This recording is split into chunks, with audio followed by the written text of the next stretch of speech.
Okay. All right.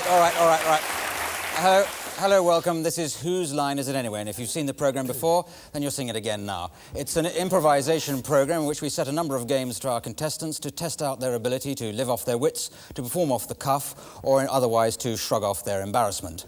Now, I don't mind telling you we've got a really top-line line-up tonight. In fact, I don't mind telling you that every week, whether it happens to be true or not. But let me first of all introduce our first contestant, who is Stephen Fry, actor and writer. Stephen is an intellectual man of letters who can turn his hand to broad comedy, but does return from time to time to his first love, which is advertising peppermints and building societies. Then we have Peter Cook, who, of course, for many years has been described, and rightly, as the funniest man in England, oddly enough, even when he's abroad. And then we have Josie Lawrence from the Comedy Store Players, who is beautiful, talented and charming. In fact, in many ways, a sort of female Derek Jameson.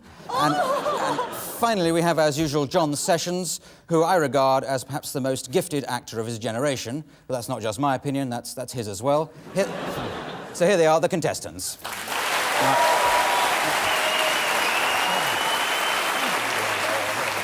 Now, the first game is called Authors, and it does allow the contestants just a little bit of preparation because each of them has come along with the style of a famous author in mind, and they're going to take it in turns to tell a story in the style of their favourite author. So if you'd like to come forward, you have, of course, prepared with a famous author. But it's a certain amount of improvisation as well, because I have to get the title of the story from somebody in the studio audience, which I'll do in just a moment. First of all, Stephen, who is the author you're going to start with? Well, Clive, I've chosen John le Carré. John le Carré, and why not? Peter Cook. Albert Goldman. Albert Goldman, yeah. Biographer of Elvis Presley, John Lennon. John Lennon and, yes, Lenny Bruce, yes. Other people who are too dead to sue. Terribly nice man. And, yes, My Josie. author isn't a name as such, but it's the kind of people that write articles for women's magazines. Oh, right. And John Sessions. Ernest Hemingway. Ernest Hemingway. Right, another show if you want from you. Now, OK, so a title for a story. Anything will do, just to link all that together. Day at the Races. A Day at the Races, that sounds fair enough. Wasn't that the title of a film once? We'll start with Stephen. When we've had he's done a lot, I'll buzz like that and we move on to Peter and so on until the story is told. So, A Day at the Races, in the style, first of all, of John le Carré, Stephen Fry. George. Controls gone potty, George. Operation Ascot went downhill, George, since the lamplighters and the scalp hunters went on their own and their renegade, George, and we need you right now. What's the odds, Roddy? Don't flirt with me, George. You scratch... Thank you. I knew that there were serious problems with the horse when I saw him unable to get up in the morning, crazed with drunk, drugs, and women in tiny little white panties. This horse was never gonna run. But I knew that once Shergar died, I could make a fortune. The day... Yes, he interviewed 20,000 people. He asked girls if they do go to the races, do they normally wear flat shoes or heels? And do you know, our survey came across 20% of women wear high heels and the rest wear flatties because getting stuck in the turf, is a no-no.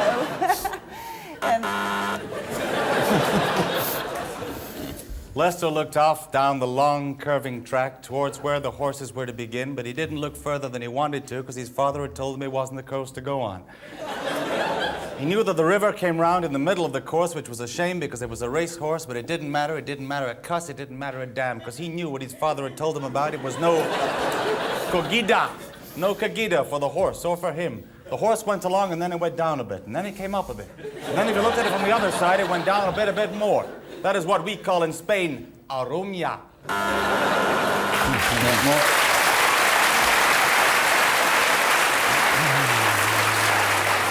Right, well, that got us off to a racing start, and I have to award some points there. I think I'll give 10 points all round, with a 5-point deduction to Peter Cook, just to make it difficult for him at the beginning.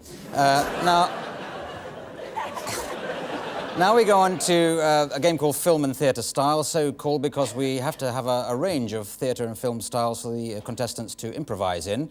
We're going to start off with two of you acting together, and it'll be Stephen and Peter. So if you'd like to come forward, I'm going to give you a scene in a moment to improvise, and you'll have to do it in a range of different styles. And I'd like a few suggestions from the audience, if at all possible. A theatre style, a film style, we'll get a few of them for them to... Woody Allen, yes. Wait a minute, I'll write these down. Hang on. Shakespearean. Wait, hang on, one at a time. Gangster films, was that? Chekhov. Sorry? I'm sorry, I thought you were being rude to me. Chekhov. It was Chekhov. It was quite clear. It was quite my mistake. Travelogue, yes. Sorry? No, that was fast. I think we were quite enough there. Righty-ho, so you want a situation to improvise in, don't you? Not particularly. No, well, very much, you no. look a bit stupid just standing there. What we'd like you to do is to be a parliamentary candidate, one of you going round, knocking on the door, somebody on the knocker, canvassing for a vote. That's your improvisation. Hello, I don't want to tax you too early on, but I will be going into Parliament, I hope, and I wondered if I could rely on your vote. Oh, for all the sea that spread its wings throughout the firmament, I knew one thing would come to this particular door, bearing a tall waitress, lovingly clad in silk. But you, I fear, are not she.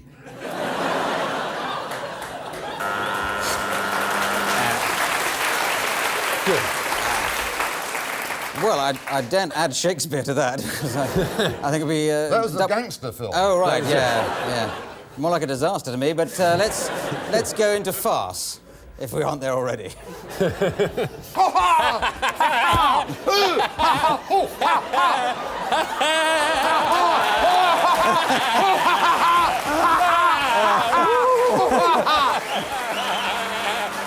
All right, okay.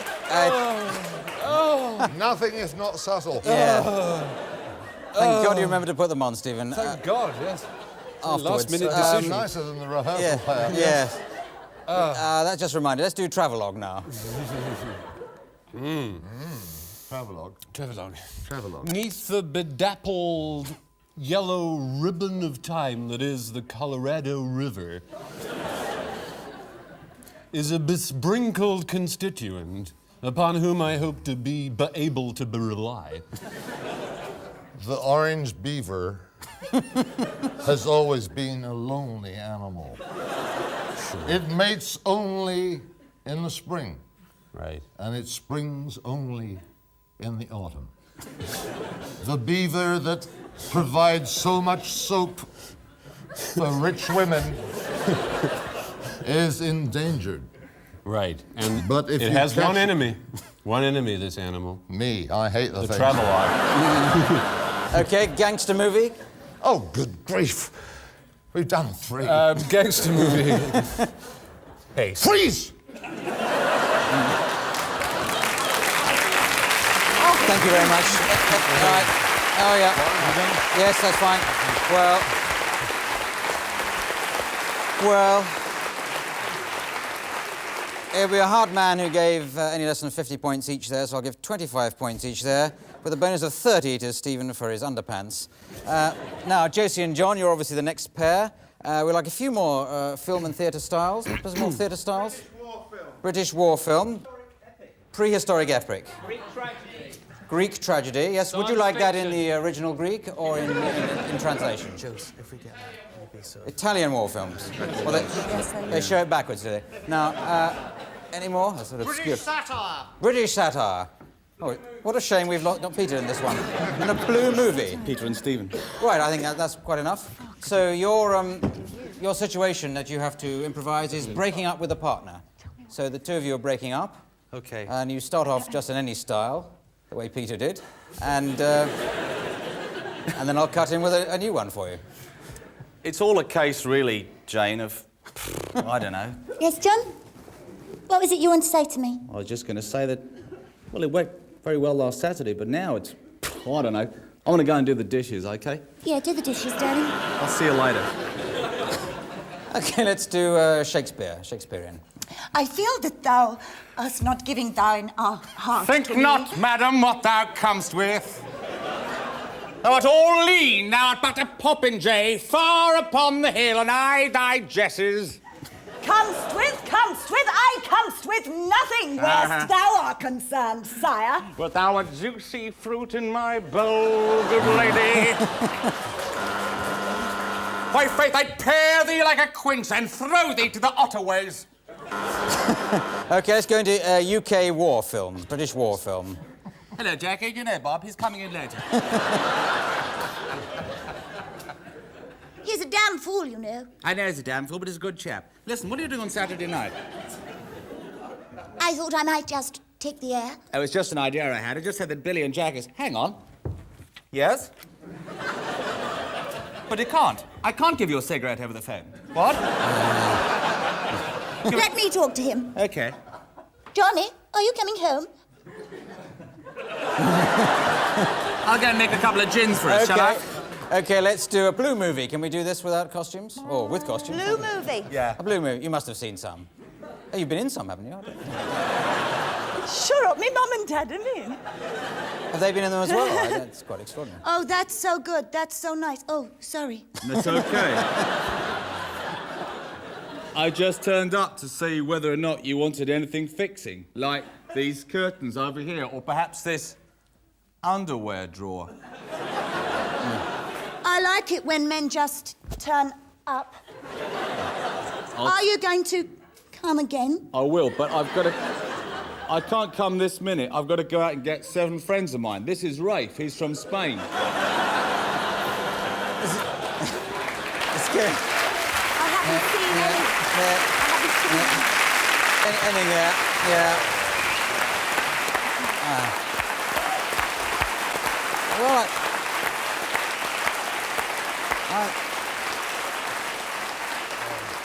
I thought that was very good. I'm going to give you 50 points each there. It would have been more if you'd ever mentioned, you know, a relationship splitting up, which is what you're supposed to be doing.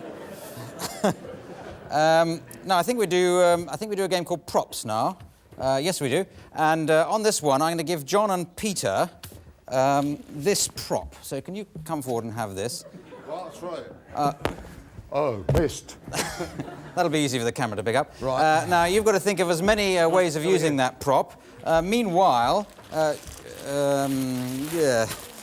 Josie and Stephen, yes, of course. I thought I'd just improvise another name for you. That's your prop, and we'll go between the two pairs with using the buzzer again. The more uses you can think of it, the more points you'll get, the longer it'll take, the worse it'll seem. So, yes, starting with Peter and John with your yellow ball, if that's what you decide to call it. Excuse me, sir. Yes. Is this your yellow ball with a cavity in it?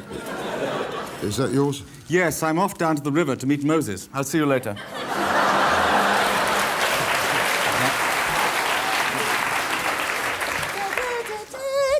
Hi, I'm just taking a shower. Would you pass my towel? Why, sure, honey. It's a fun ball. It's a round ball, but a ball with a hole in it. Pete. Daddy, can I really play with it? No, you've got to go back in your bedroom where that rather strange man is going to nail you to the floor. Oh, all right, Peter. I'm sure you know best. I do. Look, Vince, either the BBC believes in Doctor Who or it doesn't, but how am I going to make 17 monsters out of this?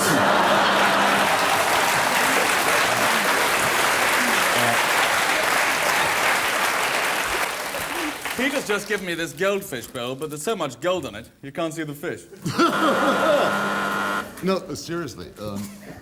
It's not a large flat, but you can get an extension on here. Yeah, one more each, maybe?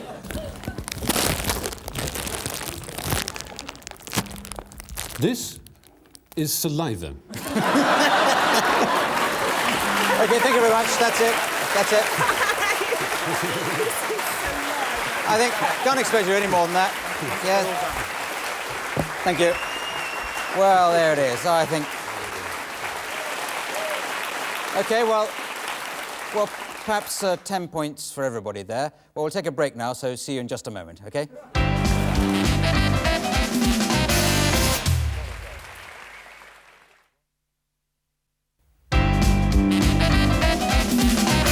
Well, yeah.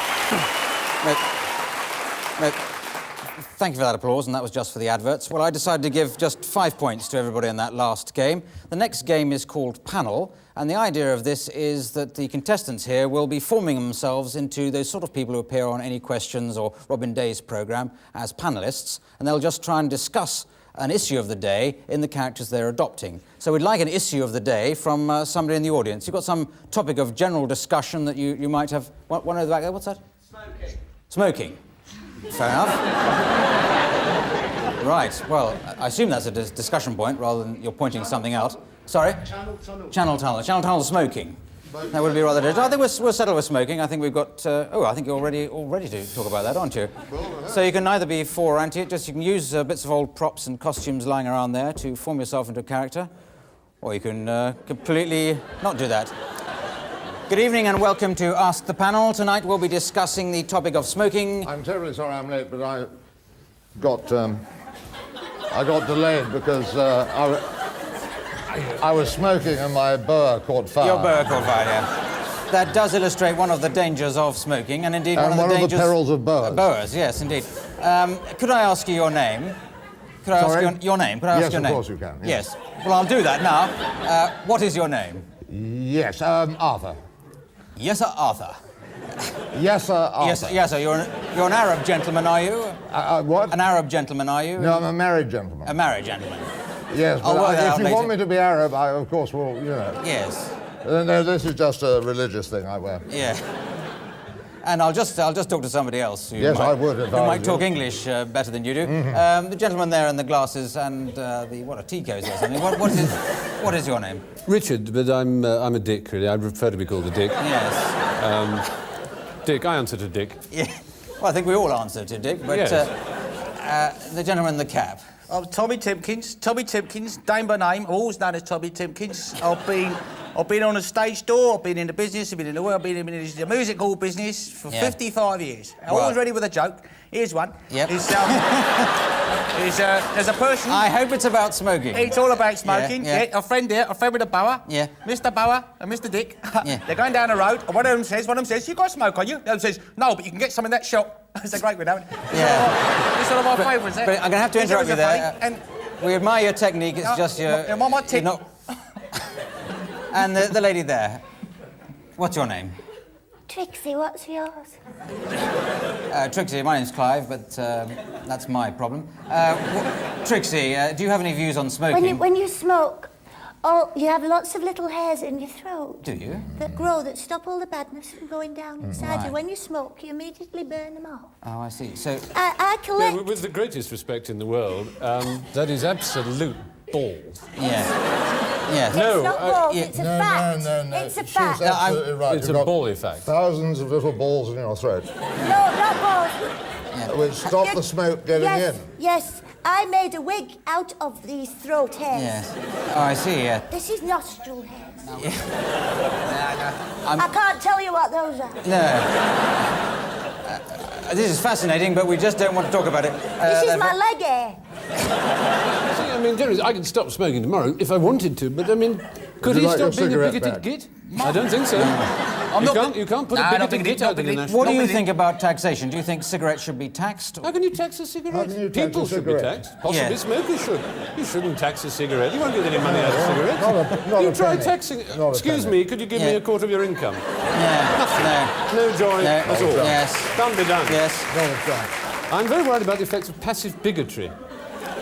In a restaurant the other day, there was a fellow only 2 tables away from me being a bigot. Now, if I had a child there, that child could pick up some of that Yeah. bigotry and turn it into a bigot for the rest of their Well, life. on the unlikely note of you having a child in a restaurant, we'll end the discussion there. And thank you Not very as much from unlikely as you all the might think. panellists, and good night.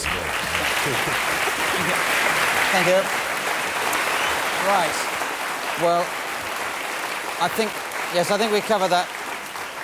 I think we covered that well enough, and I'll give 20 points to everybody there. Now, the next game is called Rap. It involves all 4 contestants, and what they have to do is simply to... It's a lovely game, this, isn't it, Stephen? Yeah. Stephen does this on his own anyway, in private, but in public here they all do 4 together, and they have to improvise a rap based on a subject selected now by the studio audience. So, a nice broad topic for them to devise a rap round. You know what the rap music is, don't you? Mistakes. Spelling mistakes. That is almost freaky, that. Something at least vaguely broadcastable. Having a baby. That's a good one. I like that. Have you recently had a baby yourself? It was delicious, yeah. Yes. Very, very witty. Stop yelling out anything else, will you, please? Okay, so good suggestion from the man with the rather unpleasant beard, which is... no, it's a nice beard, actually. I like it. You're a man, aren't you? Yes, of course you are. So it's the having the baby rap, and to help you do it, there'll be a drum beat starting any minute, I should hope. 1, 2, 3, 4. Yeah, we start with you, John, normally. So you'd like to come forward and do the having the baby rap. Clinical, umbilical, having babies don't make you cynical. You could on the floor you go, baby, baby, baby, have you on the windowsill.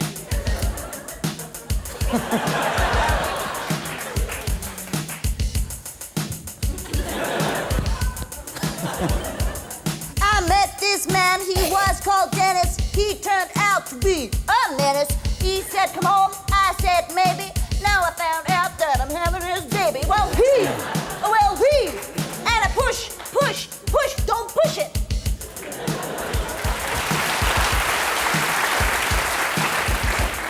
When the baby comes, you know full well that the baby's going to make your life hell. But you throw the baby out the door, you say, I want a little bit more of what made the baby come in the first place. Which is boogie, woogie, woogie, woogie, woogie, woogie, woogie, woogie, woogie.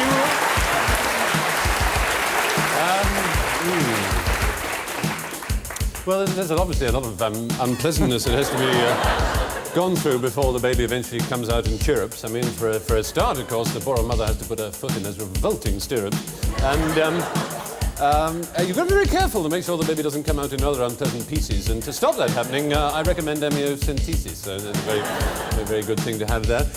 When I was born, the umbilical cord was cut with a sabre.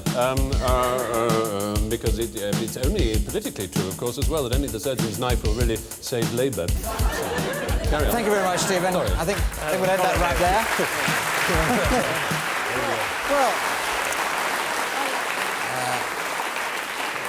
Well, that was a very even round, so it's 10 points for everybody apart from Peter Cook, who gets 1,000 points there. And so all that remains now is to tot up the score to see who wins. And yes, I see that Peter Cook has just won this week's game. And the prize, as you'll know, or you know in a moment at any rate, the prize for winning this game is to get to read the credits out at the end of the programme, but in the style of my choosing. And I'd like, Peter, if you would, to read out the credits in the style of a New York taxi driver. So all I have to do now is to thank everybody for taking part in the show. That's thanks to Stephen Fry, Peter Cook, Josie Lawrence, and John Sessions. There's me, Clive Anderson, saying good night. Good night.